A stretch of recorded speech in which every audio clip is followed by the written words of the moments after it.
अस्सलाम वालेकुम नाज़रीन, आप देख रहे हैं इंजीनियरिंग रिव्यू और मैं हूं आपका मेज़बान मोहम्मद सलाहुद्दीन। टेक्नोलॉजी ने जहां हर शोबे के अंदर इंतहाई तेज़ी से तब्दीलियां लेके आई हैं, वहीं कम्युनिकेशन और डाटा ट्रांसफ़र के अंदर भी बहुत तेज़ी से तब्दीलियां आई हैं। यहाँ इस वक्त हम फाइबरकॉम के जगह बैठे हैं और हामिद जलाल साहब हमारे साथ हैं। हामिद साहब, थैंक यू वेरी मच, आपने हमें टाइम थैंक यू दिया। सर। हामिद साहब, एक ट्रेडिशनल सिस्टम होता था, जी फिर फाइबर आ गया और उसमें बहुत तेज़ी से कम्युनिकेशन हो रही है, डाटा ट्रांसफ़र हो रहा है। क्या टेक्नोलॉजी कितना फ़र्क आया है और उससे कितना फ़ायदा हुआ है इंडस्ट्री को? देखिए, मैं आपको अपना इंट्रोडक्शन दे दूं। एक्चुअली मेरा जो बैकग्राउंड है वो नेटवर्क से रिलेटेड है और मीन कोविड के टाइम पे 2020 में जिस तरह कम्युनिकेशन की इंडस्ट्री को बूम मिला, लाइक वर्क फ्रॉम होम और इंटरनेट की टेक्नोलॉजी और उसके रिसोर्सेज जितने भी हैं, उसके इक्विपमेंट्स वगैरह, इसको बूम मिला, तो उसी तरह बिजनेस को भी बूम मिला इसी तरह, जो इससे रिलेटेड बिजनेस थे।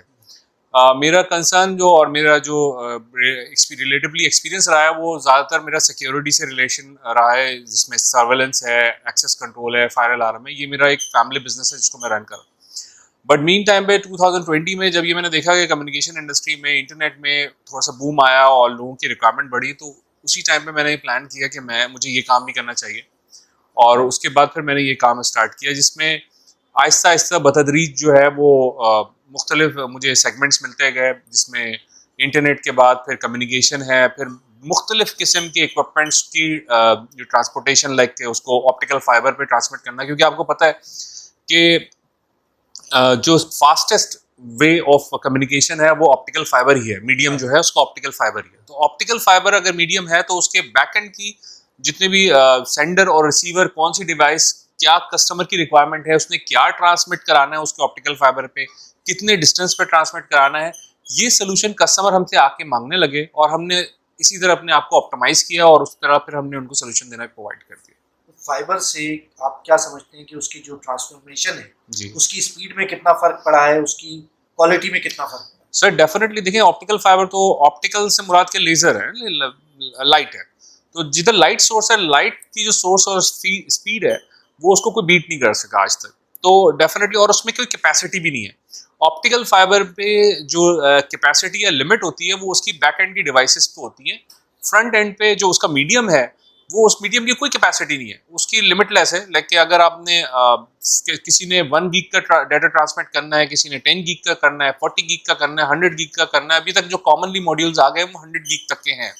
बट अभी आहिस्ता आहिस्ता जिस तरह पाकिस्तान में कम्युनिकेशन की इंडस्ट्री को आहिस्ता आहिस्ता बूम मिल रहा है और उसको और मजीद इन्रिचमेंट हो रही है, तो उसमें हम 400G, 800G, up to 1.6 terabyte तक भी जाएंगे।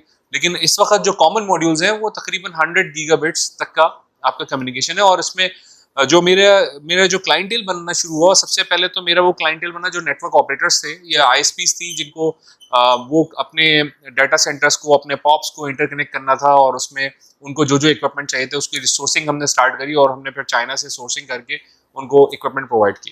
फिर वो टेलीकॉम इंडस्ट्रीज आई हमारे पास, जिसमें एससीओ है। एससीओ जो जम्मू कश्मीर और गिलगित बल्तिस्तान, वो हमारा अच्छा कस्टमर रहा, जहाँ पे हमने उनको फाइबर टू होम के इक्विपमेंट प्रोवाइड करे, टेलीफोन के इक्विपमेंट। इसी तरह हमारा इसमें समझ लें कि हम इसमें बतदरीज आगे बढ़ते रहे और इस तरह हुआ। अच्छा, एक तो आपके ऊपर प्रेशर आया, इंडस्ट्री के ऊपर प्रेशर आया कोविड की वजह से। जी क्या वैसे इंडस्ट्री इस चीज़ से अवेयर थी या उसको कितना वक्त लगा इस तरफ ट्रांसफॉर्म होने में? नहीं, देखिए, होता है कि वही कहते हैं, ज़रूरत ईजाद की माँ है।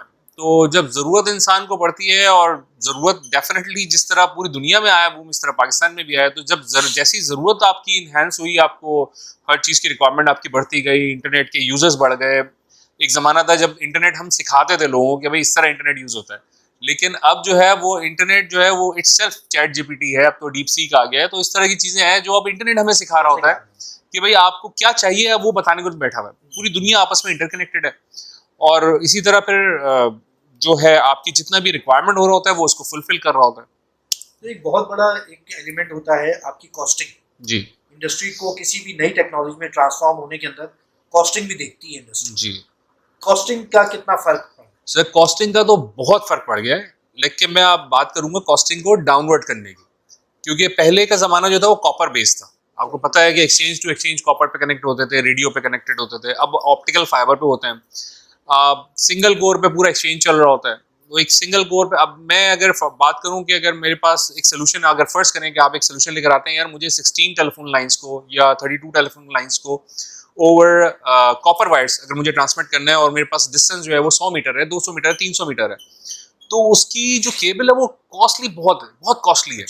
उस कॉस्ट को हम कट कर देते हैं। जब हम ऑप्टिकल फाइबर पे आते हैं, ऑप्टिकल फाइबर केबल की जो कॉस्ट है वो बहुत मिनिमाइज है, उसके इक्विपमेंट की कॉस्ट मिनिमाइज है। तो जहां हम इंफ्रास्ट्रक्चर पे इतना पैसा खर्च करते हैं जिसमें हम पूरे कॉपर को हम रोड के नीचे दबा रहे हैं या जमीन में दबा रहे हैं, और उसके बाद उसकी कोई श्योरिटी भी नहीं होती कितने अरसे में खराब होगा, सही होगा, तो जो वो खराब होता है उसके बाद आपकी इंफ्रास्ट्रक्चर की कॉस्ट एड ऑन होती रहती है। जबकि ऑप्टिकल फाइबर में ये है कि आप सिंगल कोर में 32 लाइन, 64 लाइन, आप जितने भी किलोमीटर पे आप डिस्टेंस पे 5 किलोमीटर, 10 किलोमीटर, 15-20 किलोमीटर पे आप ट्रांसमिट करना चाहे आप कर सकते हैं। तो उसमें आपके डिवाइसेस की बस कॉस्ट होती है, और एक ऑप्टिकल फाइबर की पाकिस्तान में भी अल्हम्दुलिल्लाह बहुत सारी फैक्ट्रीज लग गई हैं जो ऑप्टिकल फाइबर केबल बना रही हैं, तो उसमें कॉस्ट आपकी वो भी कम हुई है। मतलब आपका कहने का मकसद ये जो ट्रेडिशनल हमारा सिस्टम था कॉपर वाला जी, उसके मुकाबले में फाइबर सस्ता है, बहुत अच्छा है और एडवांस्ड है। आपका आपकी टेक्नोलॉजी एडवांस है, प्लस ये कि आपका डाटा ट्रांसमिशन उसमें बहुत अच्छा है, आपके सोल्यूशंस उसमें बहुत सारे बन जाते हैं। जब ऑप्टिकल फाइबर का नाम आता है उसमें आपके जब सोल्यूशंस बहुत सारे बन जाते हैं तो डेफिनेटली आपके पास फिर लिमिट नहीं होती, आपके पास कोई कैप नहीं लगा होता, आप limit over the limit less जा रहे होते हैं। अच्छा, इस वक्त जो है 5G की भी बात हो रही है जी, स्टारलिंक की भी बात हो रही है कि उसको भी जो है वो दिया जा रहा है लाइसेंस, तो क्या ये टेक्नोलॉजी खत्म हो जाएगी फाइबर की और वो होगा क्या सिलसिला? देखिए जो स्टारलिंक की बात है, वो स्टारलिंक क्या है कि पाकिस्तान में एक स्टारलिंक एक्सपेंसिव है, क्वाइट एक्सपेंसिव है। अगर आप पूरी दुनिया में देखें उसका टैरिफ क्या है, तो टैरिफ के हिसाब से तो स्टारलिंक एक्सपेंसिव है। लेकिन स्टारलिंक उन एरियाज के लिए जो रिमोट एरियाज हैं, जहां आपकी ना आज तक ऑप्टिकल फाइबर पहुंच पाई, ना आपके पास कोई कम्युनिकेशन का वे है, तो उन एरियाज के लिए तो बेटर है। लेकिन हुआ जो ऑप्टिकल फाइबर के बाद ये हुआ, बहुत सारी कंपनीज ने अपना इंफ्रास्ट्रक्चर डालना शुरू किया और अल्हम्दुलिल्लाह अभी भी पूरे पाकिस्तान में 80% इंफ्रास्ट्रक्चर फाइबर पे डल चुका है। तो बहरहाल स्टारलिंक का जो यूजर होगा वो यूजर हो सकता है जिसके पास या तो बजट अच्छा हो या फिर वो रिमोट एरियाज में हो और वहां पे किसी किस्म का कम्युनिकेशन वे ना हो। अभी आप कोई थ्रेट महसूस नहीं कर रहे हैं? नहीं, इसमें कोई थ्रेट नहीं है, क्योंकि देखें बिजनेस जो है ना वो तो टेक्नोलॉजी बेस्ड ही है, स्टारलिंक सैटेलाइट बेस्ड है और ये फाइबर की अपनी है कैपेसिटी। स्टारलिंक आपके पास एक लिमिट होगी उसके पास भी कि वो उतना डाटा फेंक सकता है, आपको दे सकता है और उतना डाटा आपसे वो चार्ज करेगा। लेकिन फाइबर के ऊपर कोई लिमिट नहीं है ना, जब आप लिमिट को क्रॉस करते हैं इट मीन्स कि बस अब आप बताएं कि आपको चाहिए क्या, सोल्यूशन क्या चाहिए। अच्छा, आपने बात की कि पाकिस्तान के अंदर 80% जो है ये इंफ्रास्ट्रक्चर फाइबर पे आ गई जी। पाकिस्तान की अपनी इंडस्ट्री या पाकिस्तान में अपनी मैन्युफैक्चरिंग का क्या हाल है फाइबर के हवाले से? पाकिस्तान में ऑप्टिकल फाइबर की बहुत सारी कंपनीज ने काम स्टार्ट कर दिया है, बड़ी बड़ी नाम है जो अब तो इवन एक्सपोर्ट कर रहे हैं, और आज से नहीं तकरीबन 5-8 साल 10 साल से लोग वो कंपनीज एक्सपोर्ट कर रही हैं ऑप्टिकल फाइबर केबल को, जिसमें प्रीमियर केबल्स है, LTE केबल्स है, PTCL केबल्स हैं, ये लोग सारे एक्सपोर्ट कर रहे हैं। और उसके अलावा भी बहुत सारे मैन्युफैक्चरर हैं जो आप जिनको आप कह लें कि कॉटेज इंडस्ट्री टाइप के या छोटे इंडस्ट्रीज हैं, वो भी बना रही हैं ऑप्टिकल फाइबर, और वो भी इनकी क्वालिटी भी ओके। यानी कि आपको, क्योंकि आपने पूरा ऐसा तो नहीं कराची से लेकर खैबर तक आपने ऑप्टिकल फाइबर डालनी है, अगर किसी का 2 किलोमीटर, 5 किलोमीटर, 10 किलोमीटर काम है तो उसका लोकल ऑप्टिकल फाइबर में जो नॉर्मल इंडस्ट्रीज के हैं बने हुए वो भी आप यूज कर लेते हैं। तो क्योंकि देखें जो कोर है ना इनसाइड की, वो कोर तो सारी चाइना से ही आती है, वो तो इम्पोर्टेड ही होती है, उसमें आपके पास चॉइस होती है, आप YOFC की ले लें, आप कॉर्निंग की ले लें, आप जो अच्छे ब्रांड की ले सकते हैं ले लें, आपके पास अगर बजट नहीं है आप नॉर्मल ब्रांड की ले लें, लेकिन काम उसमें सेम करना होता है, क्वालिटी ऑफ लाइफ का इशू होता है, बट उसकी जो असेंबलिंग हो रही है वो पाकिस्तान में हो रही है, तो उसमें कॉस्ट काफी रिड्यूस हुई है। कॉस्ट जो है वो ऑप्टिकल फाइबर जब इम्पोर्टेड होती थी और अब जो लोकल बन रही है तो उसकी कॉस्ट में जमीन आसमान का फर्क है। और जो इक्विपमेंट उसके साथ में लगता है जी, वो भी पाकिस्तान में क्या असेंबल हो रहा है या नहीं, पाकिस्तान में असेंबलिंग नहीं हो रही, क्योंकि उसके ऑप्टिकल के मीडिया कन्वर्टर्स या जिस तरह के भी आपके जो कम्युनिकेशन के बैकएंड के और रिसीविंग के डिवाइसेस हैं वो एक्चुअली वो चाइना ही मेन प्रोड्यूसर है, और हमारी जो बाइंग पावर है उसके लिए हमारे लिए चाइना ही आइडियल है। तो वहाँ से हम इक्विपमेंट बाय करते हैं और उसके बाद फिर हम कस्टमर के सोल्यूशन के अकॉर्डिंगली लेकिन हमारे पास जो है वो हम ऑडियो को ट्रांसमिट कर सकते हैं over the fibre up to 20 kilometre, 40 kilometre, 60 kilometre. हम वीडियो को ट्रांसमिट कर सकते हैं, हम HDMI या DVI या VGA को ट्रांसमिट करते हैं ओवर द फाइबर। हम RS-485 को, जो मुख्तलिफ इंडस्ट्रियल इक्विपमेंट्स होते हैं उनकी RS-485 पे कन्वर्जन जो होती है, जिससे IoT, जिसको हम IoT से भी रिलेट करते हैं, क्योंकि आपके मुख्तलिफ मशीन्स को हम ऑपरेट कर रहे होते हैं रिमोटली बैठ के, तो वो उधर हम RS-485 पे इसको डाटा को कट करते हैं और उसके बाद उसको टर्मिनेशन करवाते हैं, तो वो हम फाइबर पे कर सकते हैं। सेकंड, आपका टेलीफोन लाइंस को हम फाइबर पे कर सकते हैं। हम माइक को, ऑडियो यानी कि स्पीकर सिस्टम को हम फाइबर के, जो अभी आपने देखा होगा जो मजलिसें वगैरह होती हैं या बड़े बड़े जलसे होते हैं, उनमें जो लाउड स्पीकर्स होते हैं वो 2-2, 3-3 किलोमीटर तक होते हैं, तो कॉपर डालना किलोमीटर 2-3 किलोमीटर, तो उसके लिए बेहतर ये वो करते हैं कि हमसे फिर वो ऑप्टिकल फाइबर के मीडिया कन्वर्टर लेते हैं, जिसके मेन सोर्स तो हम ही हैं। जो पाकिस्तान में जितने भी इस तरह के इवेंट्स हो रहे हैं वो हमसे ही बाय कर रहे होते हैं, तो हम उनको ऑडियो पे कन्वर्ट करके ऑप्टिकल फाइबर पे सोल्यूशन देते हैं और वो फिर इस तरह वो चलाते हैं। अच्छा, इस वक्त मार्केट के अंदर या अगर आप पढ़े लिखे लोगों के सेमिनार्स वगैरह के अंदर भी देखें तो बड़ा हॉट टॉपिक है मेड इन पाकिस्तान या मेक इन पाकिस्तान। हुकूमत ने भी एक प्रोजेक्ट लॉन्च किया है उड़ान पाकिस्तान के नाम से। तो पाकिस्तान में इस किस्म के इक्विपमेंट के बनने की कोई मुस्तकबिल करीब में आपको कोई उम्मीद नज़र आती है, या आप ये समझते हैं कि चाइना ही सस्ता सोर्स रहेगा हमारे लिए? देखें, पाकिस्तान में अगर ये पाकिस्तान हमारा एक्सपोर्ट ओरिएंटेड कंट्री होता इस हवाले से कि हम इलेक्ट्रॉनिक्स की प्रोडक्ट को एक्सपोर्ट कर रहे होते, तो हमारे लिए आइडियल सिचुएशन थी, क्योंकि हमारा स्ट्रैटेजिक लोकेशन जो है वो इस हवाले से कि हमारे पास ईरान है, इस तरह मुख्तलिफ पड़ोसी ममालिक हैं जिनको हम एक्सपोर्ट कर सकते हैं। लेकिन हमारे पास इस तरह की कैपेसिटी लाइक इंडस्ट्रीज में अभी इस पे फोकस नहीं हुआ। हमारे पास क्या होता है कि लोगों के पास पैसा आता है, वो प्रॉपर्टीज में पैसा लगा देते हैं, वो इन्वेस्टमेंट कर लेते हैं, बिल्डर्स बन जाते हैं, बजाय इसके कि भाई आप नौकरियां जनरेट करें, आप फैक्ट्रीज लगाएं, आप लोगों को कंज्यूम करें, आप उस तरह की इक्विपमेंट लगाएं, SMT मशीन लगा लें, उसमें PCB बनना शुरू हो जाएंगी। आपने नॉर्मली पूरी इंडिया भी अब ये कर रहा है कि वो SMT मशीन उसने अपनी लगा ली है, वो ये करता है ताइवान से, कोरिया से उसने चिपसेट्स बाय करी, उसने SMT पे असेंबलिंग करी और अपना सोल्यूशन बना लिया। तो हमारे पास जो है इस वक्त लोगों की जो रुझान है उसको डाइवर्ट होने की जरूरत है। हमारे पास कैपेसिटी है, हमारे पास काबिलियत है, हमारे पास लोग इस तरह के मौजूद हैं जो ये काम कर सकते हैं, बट हमारे पास जो जिनके पास सरमाया है वो सरमायादाराना निज़ाम जो है वो डाइवर्ट हो चुका है इस वक्त टोटली लैंड्स में, स्टॉक्स और इस लैंड में। तो कोशिश करें, देखिए पाकिस्तान में स्किल्ड है लेकिन वो एक्सपोर्ट हो रहा है, लाइक कि वो लोग बाहर चले जाते हैं, स्किल्ड जब हो जाते हैं तो वो बाहर जाके काम करते हैं। तो वो स्किल्ड लोग अगर पाकिस्तान में काम करें, हम अगर बिजली सस्ती कर दें, हमारे पास इंडस्ट्रीज लगे, तो पाकिस्तान से अच्छा मैन पावर, पाकिस्तान से अच्छा स्किल्ड आदमी लोग और पाकिस्तान से अच्छी टेक्नोलॉजी किसी के पास भी नहीं।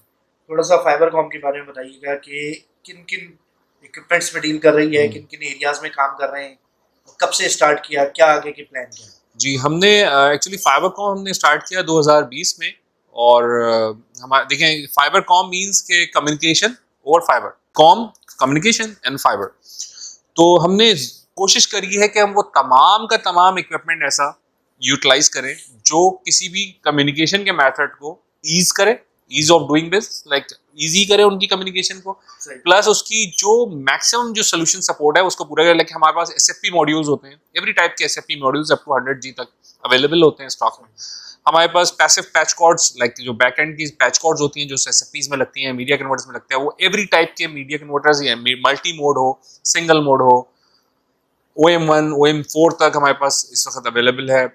फिर उसके बाद हमारे पास जो फाइबर टू होम के लिए इक्विपमेंट यूज़ होते हैं वो हैं सारे अवेलेबल, जिसमें हमारे पास OLT होती हैं, हमारे पास उनकी OLTs की SFPs होती हैं, पॉन SFPs होती हैं, हमारे पास पैच कॉर्ड स्प्लिटर्स होते हैं उसके, इसी तरह उसके जो यूज़र एंड के बॉक्सेस और यूज़र एंड के जितने भी इक्विपमेंट होते हैं वो अवेलेबल होते हैं। तो नॉर्मली जो इंडस्ट्रीज लगती हैं उसमें भी कहीं ना कहीं पाकिस्तान में, अच्छा मैं आपको बताता चलूँ कि पाकिस्तान में जो सबसे पहला आपने देखा होगा कराची में CPK का एक प्रोजेक्ट चल रहा है जो मुख्तलिफ थानों में, और उसमें वो अपना सिस्टम लगाए। तो अल्हम्दुलिल्लाह मेरे पास मुझे ये एजाज़ हासिल है कि पाकिस्तान में जो सबसे पहले CPK के बेस ये इन्होंने सेटअप लगाया, तो उनको मैंने टेक्नोलॉजी को यूज़ करते हैं, मैंने उनको पॉन सोल्यूशन ही दिया। हम इसको कहते हैं passive optical network, PON solution. तो पॉन सोल्यूशन पे सिर्फ यही नहीं कि सिर्फ आप इंटरनेट ट्रांसमिट कर सकते हैं, इस पॉन सोल्यूशन पे आप एवरी काइंड ऑफ डाटा आप ट्रांसमिट कर सकते हैं और उसको मैनेज कर सकते हैं, और बहुत इफेक्टिव कॉस्ट पे, यानी कॉस्ट इफेक्टिव हो जाता है। जब आप नॉर्मल जाते हैं उसके बजट में तो नॉर्मल बजट ज़्यादा होता है, लेकिन जब हम उसको पॉन सोल्यूशन लाते हैं तो इस तरह हमने सबसे पहला जो हमारा प्रोजेक्ट था नॉर्थ नाज़ाबाद हैदरी थाने में, तो वो अल्हम्दुलिल्लाह उसका जो सोल्यूशन डिज़ाइन किया था मैंने दिया था। उसके बाद से ऑनवर्ड जितने भी सोल्यूशन हो रहे हैं वो सारे पॉन बेस्ड हो रहे हैं। अच्छा, इसमें हमें तो एक चीज़ आखिर में मैं ये जानना चाहूँगा आपसे कि कोई ऐसा प्रोजेक्ट जो बड़ा आपके लिए चैलेंजिंग रहा हो, या जिसके ऊपर आप, जैसे आपने ये वाला प्रोजेक्ट का भी जिक्र किया, एक बड़ा प्राउड फील किया हो कि यार ये मसला मैंने हल करके दिया तो ये कोई ऐसा कोई प्रोजेक्ट बताइए। जी, अब मेरे पास हमारे क्लाइंट हैं और माशाल्लाह अभी भी क्लाइंट हैं, वो गवर्नमेंट का इदारा है, स्टेट बैंक के अंडर में आता है, पाकिस्तान सिक्योरिटी ट्रेडिंग कॉर्पोरेशन। कुछ मामलात में वो बेचारे वो इन्वॉल्व हो गए थे, फंस गए थे, उनके पास उनका जो सिक्योरिटी का इंफ्रास्ट्रक्चर था वो प्रॉब्लम कर गया था और वो खुद उनके पास इश्यूज थे। तो वो फिर उसके बाद वो हमारे साथ किसी तरह राब्ते में आए और उन्हें बोला हमें आपकी एक्सपर्टीज़ चाहिए। फिर हमने वो एक्सपर्टीज़ उनको प्रोवाइड करी, हमने 3-4 दिन हमें लगे, लेकिन उसके बाद उनका पूरा सोल्यूशन हमने ईज़ कर दिया और उसके बाद उनके साथ हमारा कॉन्ट्रैक्ट भी हो गया अल्हम्दुलिल्लाह। और हम उनका सारा निज़ाम देख रहे हैं इस वक्त, सिक्योरिटी का और नेटवर्क का जितना भी हमारा रिलेटेड है सिक्योरिटी से, उनका टोटल निज़ाम जितना भी सिक्योरिटी का है वो ऑप्टिकल फाइबर पे, और उसका सारा अल्हम्दुलिल्लाह हम ही मैनेज कर रहे हैं और उसको मतलब हमने बहुत स्मूथ उनको करके दिया हुआ है setup. Thank you very much Hamid भाई। तो नाज़रीन, आपने देखा कि फाइबर ऑप्टिक जो है वो कहाँ कहाँ सोसाइटी के अंदर, इंडस्ट्री के अंदर सहूलियात पैदा कर रही है। उम्मीद है कि आपको हमारी आज की बातचीत पसंद आएगी। आप अपने कमेंट से आगाह कीजिएगा। अभी के लिए इजाज़त दीजिए। Thank you very much.